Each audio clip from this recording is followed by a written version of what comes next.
காக்க உனை இன்றி யாரும் இல்லை முருகா முருகா.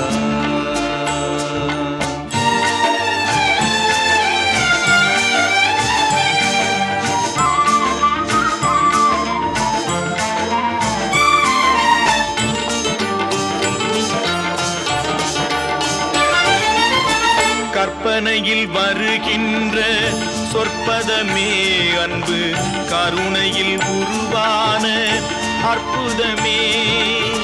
கற்பனையில் வருகின்ற சொற்பதமே அன்பு கருணையில் உருவான அற்புதமே.